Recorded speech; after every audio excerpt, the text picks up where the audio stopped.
This is the Lockpicker 1969, and welcome to my channel, and welcome to this next episode of Interview with a Lockpicker. Today's guest is Red Wanderer. Say hi. Hello. So, where are you from? So I am from the beautiful Bay Area in California. I've lived here my whole life. Okay. How and when did you get into Locksport? So I think I have probably what is a semi-common story in that I got into it during COVID. So it was probably in late 2020. Everything was shut down. I was looking for a hobby that I could do inside of my house alone, basically, because at that point we still weren't seeing anybody. Yeah. When everything shut down, I had been sent home from my office, and so I was working out of my house. And I've always been a kind of person who I needed things to do with my hands. So my desk at work had all kinds of desk toys all over it. So, I like had fidget type things. fidget things. Yeah, I had little metal puzzles, like a giant pile of those little magnetic balls that you could make shapes out of, Yep. uh, little things that you could click and spin. So I had all kinds of fidget toys all over my desk. And when I got sent home, I had the forethought to grab my computer monitors and my keyboard and my laptop and all that sort of thing, but I didn't bring any of my desk toys home. So um, as I was sitting on endless meetings, I had nothing to do with my hands. I was playing with my kids' Legos and all kinds of things, and I remembered that I actually had a set of lock picks that I had bought probably a couple years earlier from Southord, when it was something that came up on like one of those like Groupon type sites, and I thought it was interesting, and so I bought them and I had messed with them a little bit and then never really done anything with them since. So they were sitting around. I dug them out. I found some old padlocks in my house that I could mess with, and I just started kind of poking at them.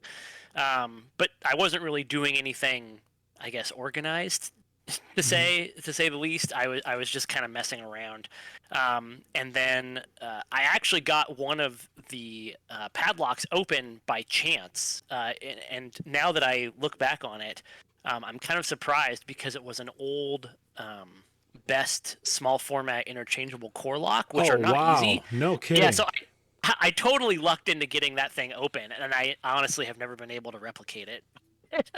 Wow. Uh, but that's when I got kind of interested in doing it more from I guess a more formal standpoint. So Okay. I went and I got some actual information on what locks are easy or difficult. And so I started off with I think it was a Master 131D was the first one that I knew was going to be easy and I could actually mess with a little bit more. So that was the first, I guess, real lock I opened probably intentionally, and I kind of just went from there. Okay. So, early on, who were some of your influencers, both maybe on YouTube and in the community? And how did you kind of jump into the community? Yeah. So originally, I had been looking for information, and it was hard to find. And maybe now that I just know where things are, it seems like it's a lot easier. But I had seen just a couple random YouTube videos. I actually found people talking about lock sport rather than lock picking. And so I went to the Lock Sport subreddit, which, if you've ever been on there, it's pretty dead. There's not really a lot Mm, going on there. Um, but I subscribed to it anyway, and every once in a while you'd see someone posting something. And then I actually lucked out because one day somebody posted that they were selling some lock picks they didn't use anymore. And they cross posted it with the lock picking subreddit, which I didn't know ah, actually existed. So okay. that's how I stumbled into the actual lock picking subreddit, which is, as you know, much more active. And so I hung out there for a little while, and then I had seen links to the Discord, and so I guess it was probably early 2021 I moved over to join the Discord, and met just a ton of people over there. I probably couldn't name any specific names of anyone who was really influential, but as you know, so many helpful people over there. I remember talking to Peace Weapon early on about a couple random Yeah. things. Yeah. Bonks, I remember talking to him about a couple things. Spoon, definitely there were some people early on who I kind of connected with. But it's everyone who's there and active. I think were probably my early influences. Okay. So I know you've been pursuing the belt system. So was it Discord or was it Reddit that first introduced you to that? So I think I got my first belt on Reddit. But then maybe that's where I got turned on to the Discord. Is somebody mentioned that the Discord was much faster about approving the belts. so Okay. so that may be where I moved over. But yeah, I did most of them through the Discord site. Okay. So what belt level are you? So, I am, much to my surprise, I am currently a black belt. I am actually fifth Dan right now. I'm not sure, maybe 40 points away from sixth Dan. I just need to get a couple more locks done. Um, but I think I hit black after picking for maybe probably 2 years total, and then another year probably took me to fourth Dan, and then I've slowed down a little bit the last couple months just because various life things going on. But Mm-hmm. I intend to keep pursuing it. I really like the Dan system because it gives you incentive to keep picking things and find kind of Yeah. new and interesting locks. So yeah, I'll definitely stick with it. But at some point, you almost stop counting the points. it's just Yeah. it's just looking for more new interesting locks to kind of mess with and see the mechanisms. So what was your journey like to get to black belt? Yeah. So I would say, the first couple belts probably went pretty fast. I Yeah. think, which is most people's. Yeah, it's most people's Up to green experience. usually, yeah. Yeah, you get up to green and it's pretty easy. So I used the Master 131, I think, for my yellow belt. I'm pretty sure I used an Abus 5540 for my orange. Um, I'm a little hazy up to that point because I was still kind of messing around just a little bit with different things and wasn't really regimented about it. Um, Green, I distinctly remember because You I had to picked gut an A. Yeah, what was that? because you had to gut for the first time on video. Right. Yes. So, yes, that's exactly right. So I had to gut on video and reassemble, and it was an Abus 7240. And I remember that one because reassembling that lock is a pain. I did the exact same one. I know exactly what you're talking about. Yep. So I I highly recommend to people don't pick that one for your reassembly because the springs are too long. They stick out of the Bible. It's a total pain to get the thing back together. So Yeah. that was my green belt. And then I remember at that point thinking, well, maybe I'll stop here at green because I didn't really want to get into the whole challenge lock thing. It didn't really seem that interesting to me. So I thought about holding off there, but I wanted to keep picking. So I picked an American 1100 for my blue belt. Which was blue at the time. I did the Um, same one. yeah. Well, it's one of the biggest arguments for the downgrade of that lock, I think, is that lots of people, and myself included, when people would ask, hey, what should I pick for green, you would tell them pick an American 1100 and you can use it for green and blue, right? And so Hmm. it wasn't that much harder than most of the green locks were. Yeah. But yeah, that was my blue belt, and then I actually decided, you know what, I'll make a challenge lock. I've got old picks sitting around here. I can take one apart and I can modify the pins and put it together and just mail it out, and I'll get the blue belt and we'll see where we go from there. So So what did you do for your challenge lock? it was just like a collection of random things. I think like most people do, you take some existing drivers and you serrate a couple of them and you make a couple into some weird spool shapes, and you take a pin chamber in the plug and you run a screw through it to like kind of serrate it, sort of. It was a lot of random things like that.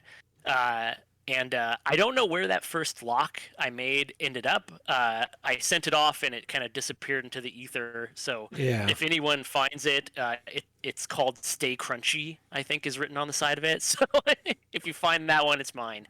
Okay. Um, so that was my blue belt, and then once you go from blue, you start kind of hitting the wall a little bit, right? You Yeah. start running into stuff that's high security, and it starts getting really weird. So, um, I picked for purple.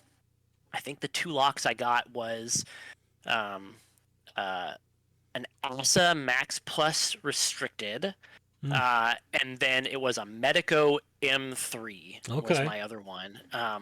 And I remember distinctly the Medico, when I got it open, like the adrenaline dump, my heart pounding, because, here was a verifiable high security lock, and I had gotten it open, and I was sitting at my Hmm. kitchen table when I finally popped it the first time, and I was like amazed at myself, just that I was actually able to do this, and I had done it on purpose, and I had rotated pins and kind of figured out how to make that thing open. So, um, I thought, I could do this. If I can get this thing open, I bet I can open a lot of different stuff.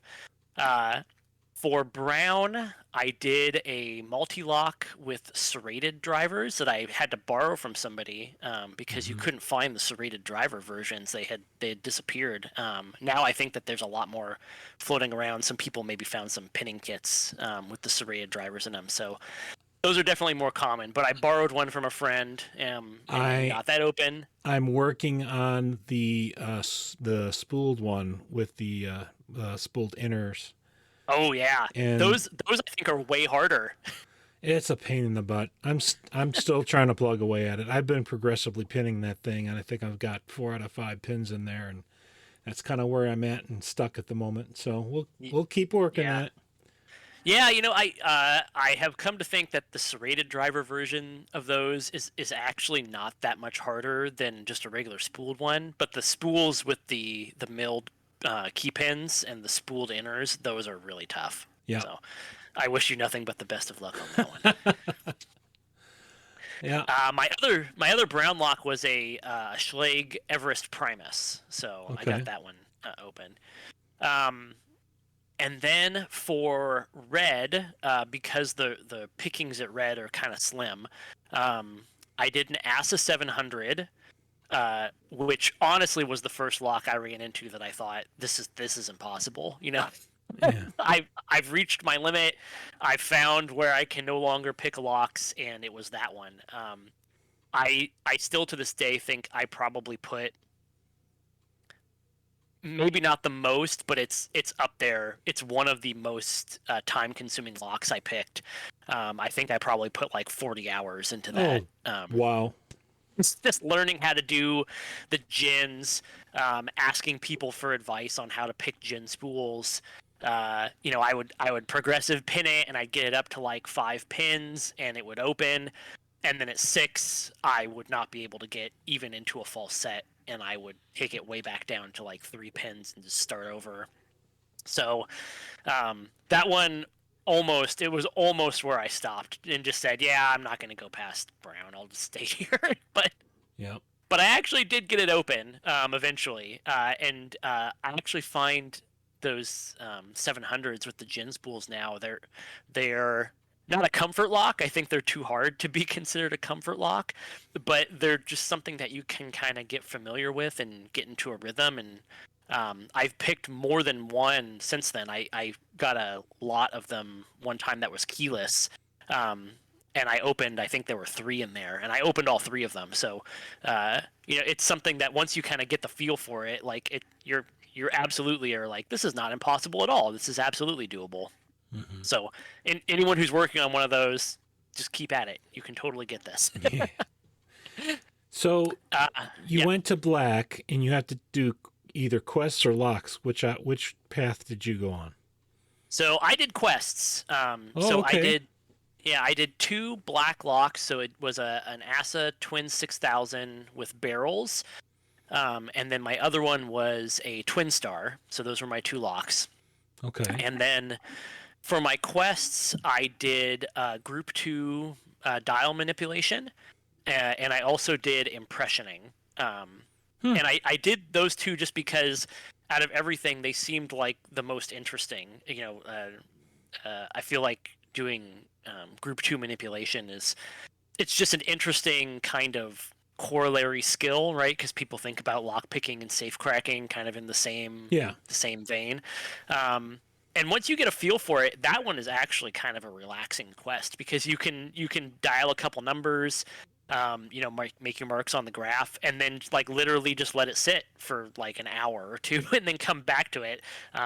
It's not like picking where you have to be holding tension the whole time and you can't take a break. So it kind of fit the bill again for that kind of fidgety thing I could do while I was sitting around. Just dial a couple numbers, make some marks on my graph, and then go back and write an email or do a phone call or something. Yeah, I'm looking at trying to learn decoding. So, Yeah, yeah, it's it's fun. It becomes not fun when you've made all your graphs and you think you've got the numbers and you literally cannot get the thing open and you have to figure out which which graph you messed up on yeah. and try to go back. I definitely learned a lot doing manipulation. The biggest thing I learned was how to actually read directions because the first time I read Safe Cracking for Everybody, I totally misunderstood like fundamental steps on how to do it Hmm. and what to graph and how to tell what numbers were indicating. And so I had to go back and reread that a couple times. So, Yeah, I've got to learn all of that myself. yeah. So you've gotten to fifth Dan. Did you do additional quests or just keep opening locks? So I just kept opening locks. So those are still to date the only two quests that I have done, and I think from a points perspective, I got the lowest tier you could possibly get, and still have them count as black belt quests for both of those. Okay. Um, on impressioning, I impressioned it was a master lock, 5 pins, which is like the bare minimum you can do for a qualifying tier. And I've actually done impressioning on a bunch of other locks since then, but all of them have been kind of easy padlocks. I haven't done anything really tricky with that one. Okay. So I've been wanting to ask. So what do you do for a living?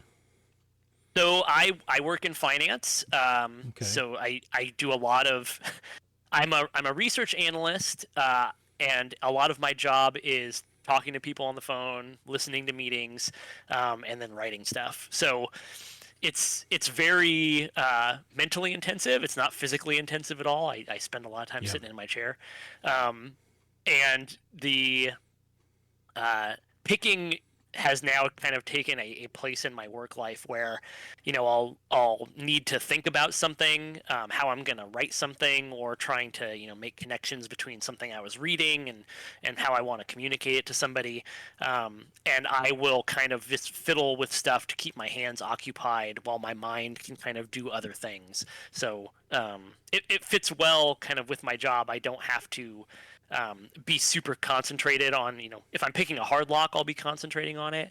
But for the most part, I have a whole bin of kind of easier locks I just leave sitting by my desk, and I'll throw up one up into the vise and Yep. do some Something. picking while I'm thinking about other Yeah. stuff. Something for your hands to do.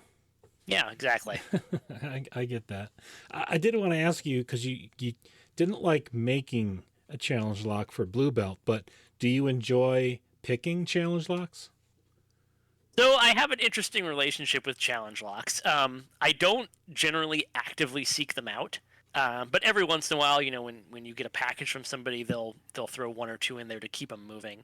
I appreciate challenge locks as an art form. I think that there's some challenge locks out there that people have done really amazing things with. Uh, but for the most part, I don't think I give them as much appreciation in picking as I do just kind of conceptually thinking about them. Hmm. So if they make their way to me, I'll usually pick them. Sometimes I've found ones that are really tricky, that I would say are probably equivalent to a purple or a brown lock.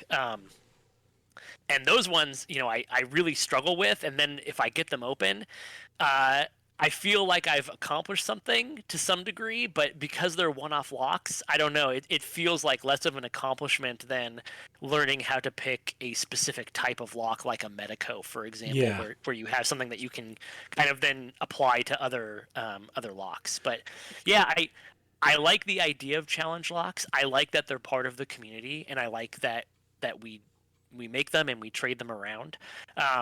But I think that there are a lot of people who have much more appreciation for them than I do. Okay. Okay. So, last question before we wrap up.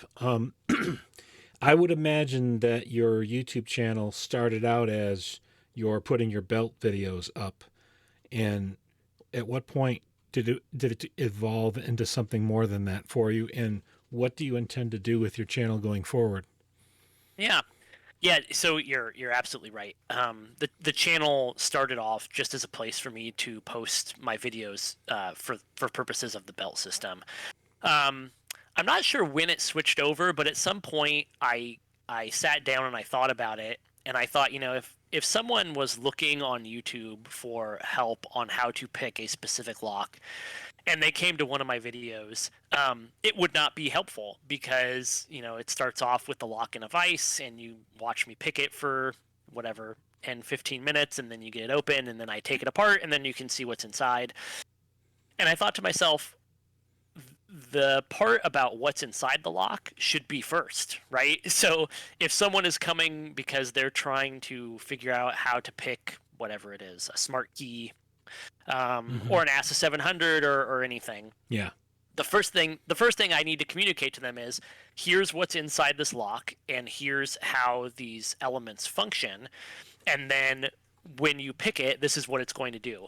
And I think it would also help, I thought it would make my videos more interesting, because then if I was really concentrating and I wasn't talking, people would already have a concept for what was going on, and they wouldn't need as much of that dialogue to really understand it. Sure. They So they already know what's in there and what you're working on. So yeah, exactly. So even if I wasn't talking, they would be able to see it. So I started moving a discussion of what was in the locks to the beginning, and I'm hopeful that if someone finds one of my videos, that's the part that they can see, and then they can understand a little bit more about what they're going to be experiencing when they start picking the lock, right? Because if you look at the YouTube analytics, for any video, right, people start falling off at like the 3-minute mark, right? yeah. They don't Yep. want to watch anything beyond that. Definitely. Um, yeah, the video that actually has the most views on my channel is a pick and gut of a quickset smart key. And I think it's because I did a really in-depth discussion at the very beginning about the lock and what's in it, and it gets recommended to people as like, hey, if you're interested in what these look like inside, here's the video to go check out. So um, I'm hopeful to keep my channel going as something like that, so that if someone is looking for help on something, Sure. this would be an informative place that they can get some information on the security elements and what they're going to do. And then if they skip the whole part where I'm picking it, that's totally fine, because they've already Yeah. gotten the most important information. True. So, is there anything you'd like to say to our audience before we sign off? Um, the only thing I would say is this is a super interesting hobby. I'm assuming that your audience is probably people who are already interested in locksport. But Yeah. if there's anybody out there who's listening to these videos and trying to figure out what these crazy people are doing and why they're out there picking locks, it's a really fascinating hobby. I try to evangelize it with to people in my real life, and sometimes people are real interested and sometimes they're not. But if you have a passing interest, definitely give it a shot, get into it. I'm sure you have locks around your house that you can pick up and Hmm. start working on. And It's relatively cheap to get into. It can be cheap to stick with if you're careful. Yeah. It can be not cheap, but it can be cheap too. So yeah, and the other thing I would say is just thinking about my journey going through everything. This is definitely a sport more about persistence than skill. So keep at it, don't give up. Sometimes you run into stuff that's really hard and it takes you forever to get it open, but if you stick with it, it should be interesting, and hopefully you get something out of it. So Yep. that's what I'd leave people with. All right. Well, I want to thank you for doing this interview, and I I enjoyed our pre-interview conversation as well. That was a lot of fun. So I guess with that, we'll wrap this one up. Yeah. It, Thank you for doing this series. It's yep. really fascinating. I'll just note that you've interviewed a lot of people that I talk to online on the Discord that I've never actually heard some of these in-depth questions asked to. So Yep. I really appreciate what you're doing for the community. I think this is great. Yep. Thank you. All right. If you are a subscriber, thank you. If you are not yet a subscriber, please hit that subscribe button, turn on notifications and all, and hit like on this video. And with that, thank you for listening.